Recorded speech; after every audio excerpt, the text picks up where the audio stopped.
never seen anything like this in all my life. What in the world does this place conceal? You have a troubled look on your face. What happened? I can't take it. I think that he might have seen you. Fate has not granted you the right to enter this place. The greatest should never live to remember their fall. Let's get it on!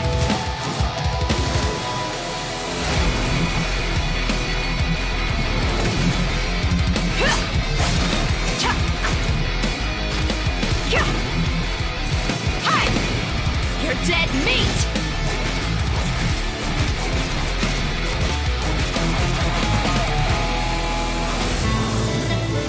I'll make every effort to navigate us safely and report intel on the enemy. Precision strike! Let's keep going, team!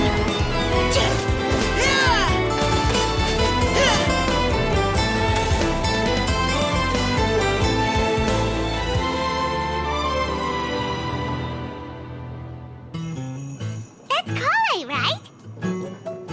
Why is this humble windmill such a great view? I mean, it's understandable. It must have been a long time since you last came to Mondstadt. Because it is the true Great Vayu Viastra? That's it. Think you've ruined Sumeru's reputation in Mondstadt beyond all hope of repair.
We mercs have one simple rule. Whoever pays the most is your new boss.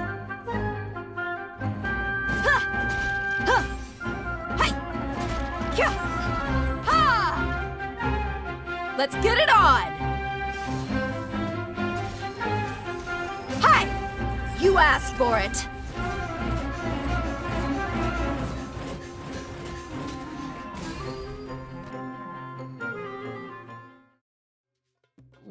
Was that did she have a flip phone? Do they have phones in Sumero?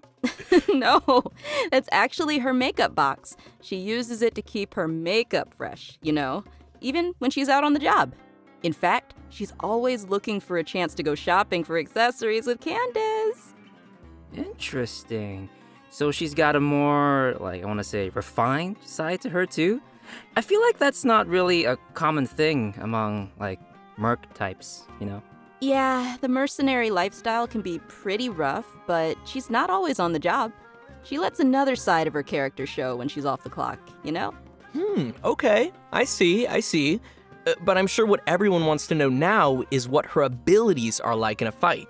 Right. Yeah, did you see her punch stuff? Dia wields a claymore in combat and carries a pyrovision. She uses fiery attacks to leave enemies smoldering in her wake. Literally smoldering. Ooh, fiery. Yeah, just like her. Totally. In battle, Dia uses her elemental skill to create a fiery sanctum field. When an opponent within the field takes damage, it'll unleash a coordinated attack, dealing AoE pyro damage to them. Nice. So, looks like this ability will be really good for swapping characters and creating elemental reactions. Also, active characters within this field have their resistance to interruption increased. And when such characters take damage, a portion of that damage will be mitigated and taken by Dia instead. She's so brave. I'm kind of worried that Dia could easily find herself in a tough spot. Don't worry too much. There's a limit to the amount of damage that Dia can take for her teammates. Besides, when her own HP is low, she can also rely on her own passive talent to recover HP. Awesome. Sounds like Dia's pretty tough. And she has boundaries, which is healthy. Well, she is kind of a legendary mercenary. I think that comes with the job. All right, let's move on to her burst. When Dia unleashes her elemental burst, she casts her claymore aside and enters the blazing lioness state. Rawr! Epic. While in this state, Dia will use her fists to unleash quick attacks on her opponents, dealing considerable pyro damage. When the skill's duration ends, she will finish it with a stylish flying kick. Ha! Nice. Yeah, nice, right? And last but not least, she has an exploration talent. During the day, which is from 6 a.m. to 6 p.m., the movement speed of party members is increased. Yeah, no, that makes sense, lore-wise, since she's one of the strongest mercenary from the desert. I guess keeping the pace up even under the scorching sun is just another day on the job for her. Totally. Everyone might be familiar with her strong and bold character, but her closer friends know that after she's had a few rounds, she'll start to get into some more emotional topics. In her story quest, Manticora chapter, the Traveler and Dia work to solve some trouble Dia's mercenary group is facing. In the process, we'll learn more about Dia's backstory and uncover some things that have been buried in the past. Oh, another familiar face, Dunyarzad, will also be making an appearance in the quest. So, be sure to look forward to that. Oh, heck yeah. So when will Dia be available in the game? Good question. Okay, so event wishes for version 3.5. In the early part of the new version, both Dia and Sino will be available with their own event wishes. Oh, and as a reminder to our travelers out there, Dia will not be an event-exclusive character. After the version 3.6 update, which, to be clear, is the one after this upcoming 3.5 update, she will become available in the standard wish. And as for weapons, the 5-star Claymore, Beacon of the Reed Sea, will be available in the version 3.5 weapon event wish. Ooh. I know. Oh, and Faruzan's very own Hangout quest will also be added in version 3.5. So if travelers are interested in getting to know more about one of Sumeru's oldest researchers, then you definitely won't want to miss this. In the Hangout, travelers will not only be able to see more about the differences between the academia's various schools of thought, but you'll also get to know more about Faruzan's personality and background. She is such an interesting character, so I'm sure her hangout will be equally entertaining. Be sure to check it out. Oh, I will. In version 3.5, travelers can also expect an all-new Archon quest titled Kari Bear, which will continue our story as we search for our sibling. In this quest, travelers will not only meet Kaya and Sumeru, but will also be joined once again by our mysterious friend, Dainsliff. Ooh. Yes. Oh, if I remember correctly, Kaya is also a descendant of Conria. I'm just curious what'll happen if, those two meet or something. Ooh, you're right. That'll be interesting. Also, what was it? Kari Bear? Kari Bear? Isn't that, sounds like the name of a sandwich. Actually, Kari Bear happens to be the name of a very important role in this storyline, okay. And a lot of events in the story will be unfolding around this character. As travelers progress through the story, we'll learn more about Conria and the Abyss, we'll uncover more about what happened in the past, and even learn some secrets behind the founding of the Abyss Order. Also, travelers will find themselves facing a powerful new Abyss Herald as well as a new Black Serpent Knight. So be careful, Koi. Why is everything gotta sound so scary? Why can't he be the Black Serpent friend? I don't know, it just feels like every time Conria crops up in the story, we learn a little bit more about the world of Tevat. Huh. So what else can you tell us, Zach? I can't say much more about the story. You're just gonna have to play through it yourself, Koi. Well, maybe just you play can through it. Maybe you can just, whisper it in my ear, my little chibi ear right here. Yeah, I could, but I'm not gonna. Okay, fine. Looks like we have a lot of story content to look forward to in the new version. Oh, wait a minute. Wait. Aren't we forgetting something or someone? Oh, nope. You know, I didn't forget. We have a second playable character landing in version 3.5, and he's actually from Mondstadt. Yes, Moндштадт! Okay, you guys ready? 'Cause we finally made it to Mika. Woohoo! I'm not sure if everyone remembers this young member rising through the ranks of the Knights of Avonius, but we have seen him before. Yeah, I remember he was the one who read the Grandmaster's letter during Vine Lacefest. Aw, he kind of looks like a little prince. Kind of cute. Yeah, he does have that kind of vibe. And since he's from Mondstadt, I think we can let Koi introduce this one. It would be my pleasure. Mika is currently the Knight's most active cartographer and plays an important role in Eula's reconnaissance company. Even though he lacks social skills like Zack and doesn't appear to be particularly strong, Mika is meticulous in his work and maintains a good working relationship with his colleagues. He's also capable of fully understanding his leader's commands, which is pretty useful. Yeah. And his leader is Eula, right? That is correct. The interesting thing is that he's able to understand Eula despite her awkward way of speaking, and will even assist her with communicating with other units. Whoa, respect. Indeed. Over time, Mika has gradually become a very reliable member who could handle a variety of tasks and errands. But why am I telling you when we could just, watch a quick trailer and see what else we can learn about Mika? Yeah, let's watch the trailer. Woohoo! Trailer time! Verifying our current position, measuring distance to target area. All right, I've recorded the terrain conditions.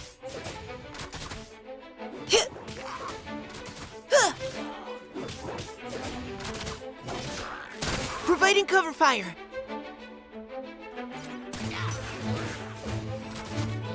Leave the wounded to me.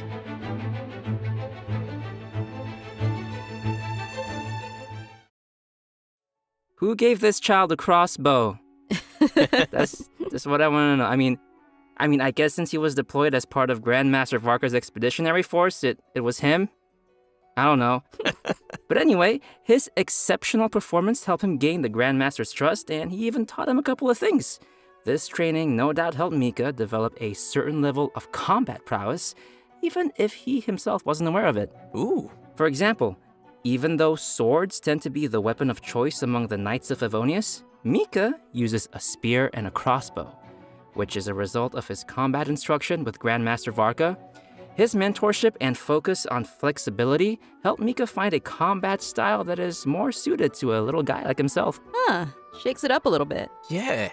The Grandmaster seems to think outside of the box, and having a mentor like him will definitely be a big asset for Mika as he continues to grow. For sure. All right, let's check out Mika putting his variety of skills to use in combat. As a support role for the Knights of Avonius, Mika has learned a variety of methods for assisting his teammates in combat. When he uses his elemental skill, he'll attack the enemy with his crossbow, increasing his teammates' attack speed and physical damage. Heck yeah. And when he uses his elemental burst, Mika recovers HP for his teammates and gives them a special status effect. Wanna guess what it does? What? Tell us. This status causes teammates to regenerate HP whenever their attacks hit an enemy. Ooh, that's helpful. Nice. Yeah. So Mika spends a lot of time working in the wild, and he's developed the necessary survival and adventure skills. When Mika is on the team, the location of nearby resources unique to Mondstadt will display on the minimap, increasing the team's ability to find necessary resources while adventuring. Wow. Yeah, I can see he has a lot of support skills. Yeah, it's always good to have a reliable member on the team. So, let's talk about the event wishes for the later part of version 3.5. Travelers can expect to see Kamisato Ayaka and Shunhe returning with rerun event wishes alongside Mika. So if you'd like to add Mika to your team, then you definitely won't want to miss this. Great. We've already covered a lot of content, so let's take a quick break here before we dive into some other version 3.5 reveals. Sounds good. It's time for another redemption code. Everyone ready? And code incoming! Redemption code.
Welcome back, everyone!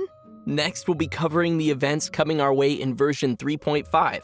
As you can see, the main event will be the Windbloom Festival. There's nothing like the soft Mondstadt breeze on your face. So true, so true.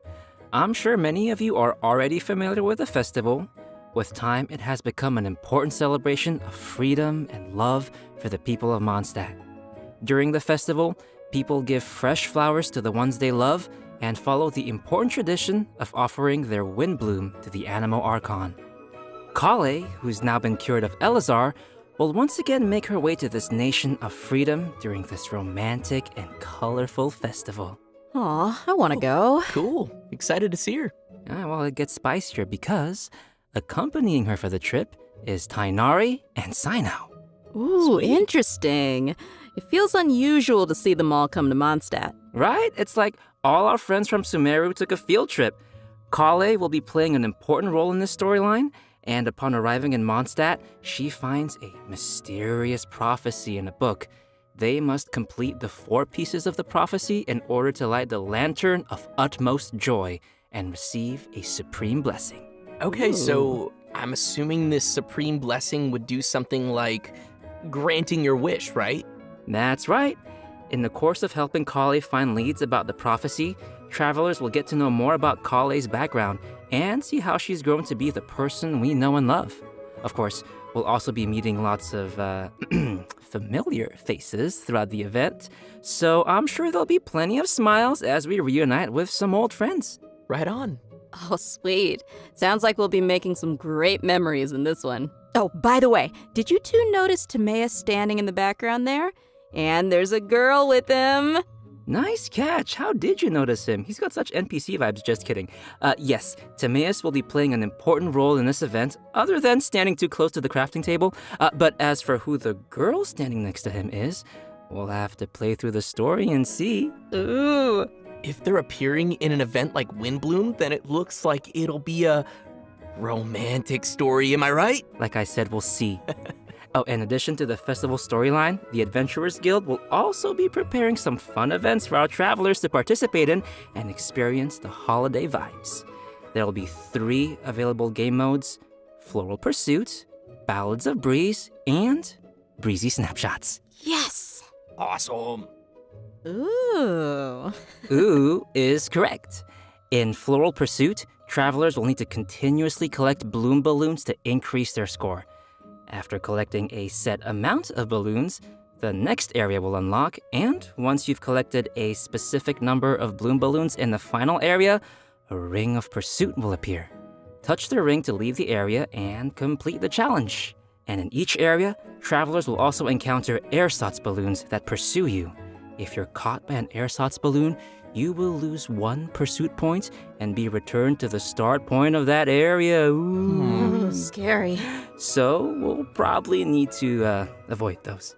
And the travelers will be able to enjoy Floral Pursuit in single-player mode or tackle challenges along with their friends in co-op mode. Wow. Looks like that'll be fun. What's next? Well, let me ask you, Ember, do you like rhythm games? Yes. I thought you would, because the next thing is a rhythm game. It's called Ballads of Breeze. This time, travelers will be able to choose from 3 different instruments and use their instrument of choice to play through the song challenges. Nice. And will that actually affect the sound they hear in the game mode? Yep, the instrument they hold and play will be different. Ah, cool. I see. While performing a song, different notes will appear on the screen. When a note falls on the decision line, press the decision line to score points. The amount of points scored will vary depending on your timing, and a rank will be awarded according to the amount of points scored, and you'll be able to claim the corresponding rewards. Sweet. Oh, and as with previous iterations of the game, there will be a function to calibrate the input delay of your device and adjust the decision line, which will improve the overall experience, just in case you're playing on your toaster. Oh, and for travelers who are interested in getting a little deeper into the game, an editing mode will be available again for players to create their own beat maps, which can then be shared for other travelers to challenge. Can't wait. Sounds like fun. Yeah, sounds like a lot of rematches. You're on. And finally, we have Breezy Snapshots, which will have travelers once again making use of their trusty camera. Travelers will be given photography targets and will need to travel to the corresponding locations to snap some photos and receive rewards. Click, click, just for my photo album. Beautiful. During the Windbloom Festival event, travelers will have the chance to obtain an exclusive 4-star Claymore weapon called Mailed Flower. Aw, nice. I like it. Really fits the theme. Right? Yeah, pretty flowers. I love them. I really hope travelers will enjoy all the different games that the event has to offer and join the people of Moндштадт for the festive atmosphere. Definitely. I can already feel the Windbloom's breath. Anyway, next we have another event also taking place in Moндштадт called Spices from the West Northerly Search. That's right. Some of you may remember that there was a Sumero scholar we helped once when we were in Liyue. Apparently, her research gained the attention of Lord Sangamabe, you know, Dory, and now she's received additional funding. This time, the scholar has come to Moндштадт to find people to assist her research and taste test some special dishes with seasoning. Oh, if she's got Dory's backing, then she should have all the Mora she'll ever need. That sounds really nice. So what can we expect this time around? Right, so the gameplay for this event will be pretty similar to last time. After we start creating the seasoning, we'll need to add the ingredients to the pot in the right order by hitting the button as the needle points to the corresponding ingredient. That's gonna destroy my whole brain. However, we have a limited amount of attempts, so we need to add all the required ingredients with as few mistakes as possible. Oh no. More seasoning recipes will gradually unlock throughout the event period. I'm sure this won't be too hard for travelers that are familiar with cooking their own dishes. Oh yeah, I always cook. I cook all the time, yeah. Sure. I know what you are. Travelers can add their completed seasonings to delicious dishes to obtain fragrant dishes. We can also invite characters to taste test the fragrant dishes in the Serenity Pot to increase their companionship experience. After they taste a dish, we can hear their responses, which will vary based on the character's personal preferences.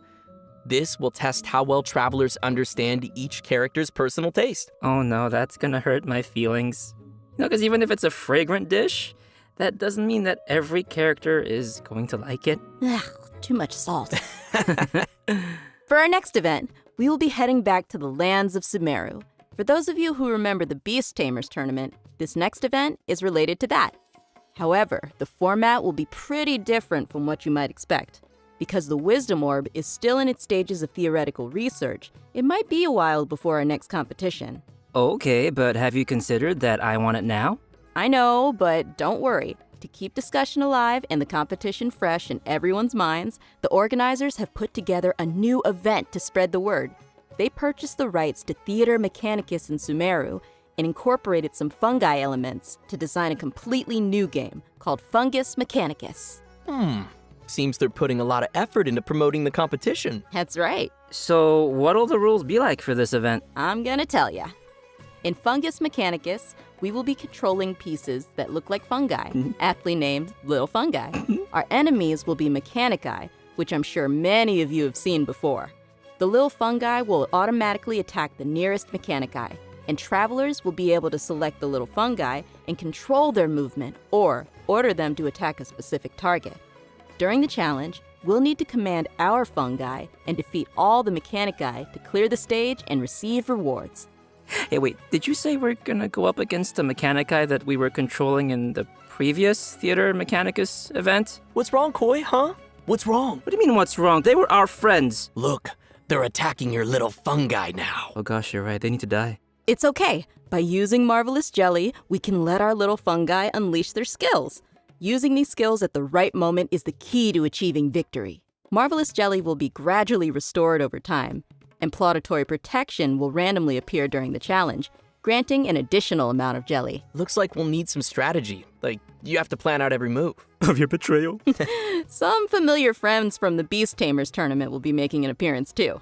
Oh, do you guys remember Bongo Head and Twirly Whirly? Yeah. Travelers can feed their fungi Marvelous Jelly to interact with them too. Ooh. In addition to these events in Moндштадт and Sumero, the upcoming version will also include the Vibro Crystal Verification Challenge event. An engineer from Fontaine has arrived at the outskirts of the chasm to study the harmonic motion between gems known as vibrocrystals and collect data in an effort to clear the name of his colleague. Interesting. So he's helping out a colleague. What happened? Well, apparently, after completing his vibrocrystal research, Patrice returned to his home nation, but came under suspicion for faking his research data. Uh-oh. Yeah, so now he's found someone to come to the chasm in his place and verify his findings. Ooh. Sounds like it isn't easy being an engineer in Fontaine. That's why I stick to beating up bad guys. Nice. Yeah, from the sound of it, we're still gonna have to fight here, too. In this event, travelers can connect transmitter and receiver crystals and attempt to produce various effects that will allow you to defeat your foes with ease. Score points during the challenge, and you will be awarded medals based on the score, and receive the corresponding rewards. Whoa, okay. So there's a lot going on here with the crystals and effects. Can you give us more details? Sure thing. I know it might sound a little complicated at first, but honestly, it's not too tough once you get the hang of it.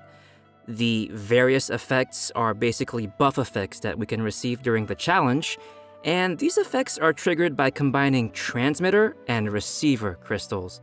Transmitter crystals are the conditions for triggering the buff effect, and receiver crystals are the buff effect that occurs once those conditions are met.